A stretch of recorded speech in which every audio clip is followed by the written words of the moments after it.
Selamat datang di Rumbi, Rumah Biologi Indonesia. Rumah di mana kita belajar biologi bersama-sama.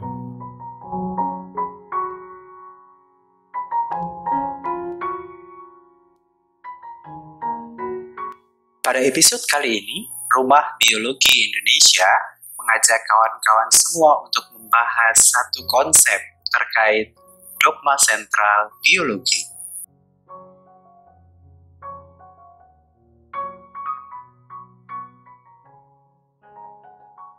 Pembahasan dogma sentral biologi merupakan salah satu pembahasan dasar pada genetika dan biologi molekuler. Adapun dogma sentral biologi itu sendiri merupakan penjelasan bagaimana proses transfer informasi genetik yang awalnya ada di gen di dalam DNA menjadi protein. Dogma sentral biologi disampaikan pertama kali oleh Francis Crick pada tahun 1958.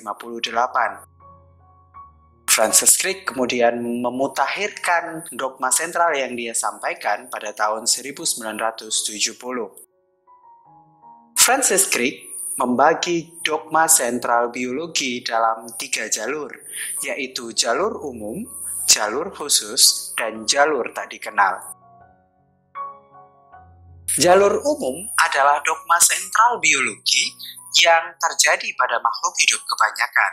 Sedangkan jalur khusus adalah jalur dogma sentral biologi yang dapat terjadi pada sebagian makhluk hidup saja.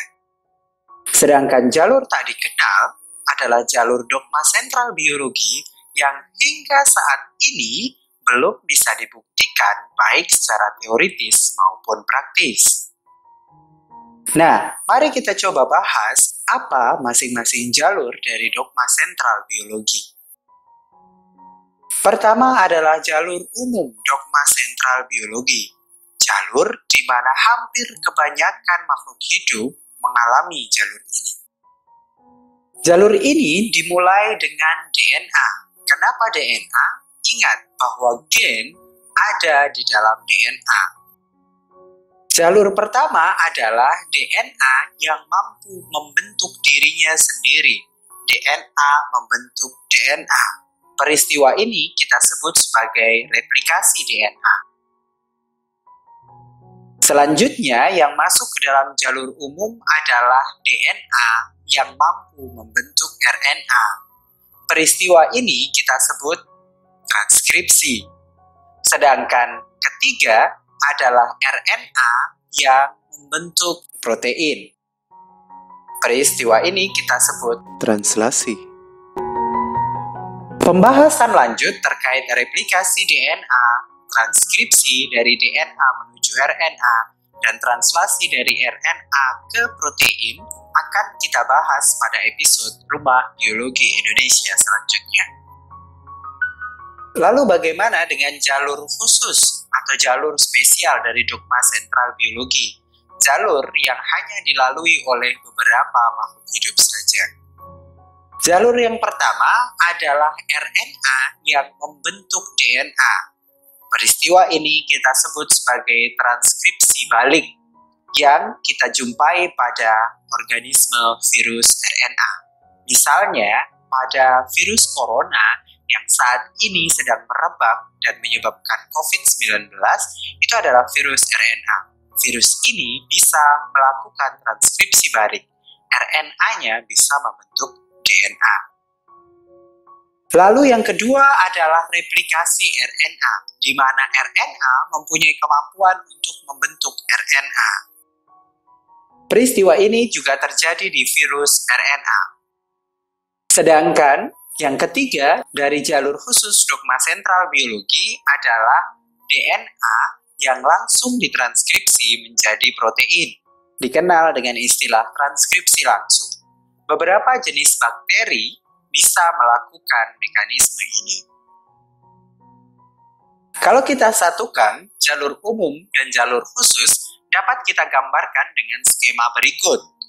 Jalur umum digambarkan dengan tanda panah dan tulisan berwarna hijau, sedangkan jalur khusus dituliskan dengan panah dan tulisan berwarna merah.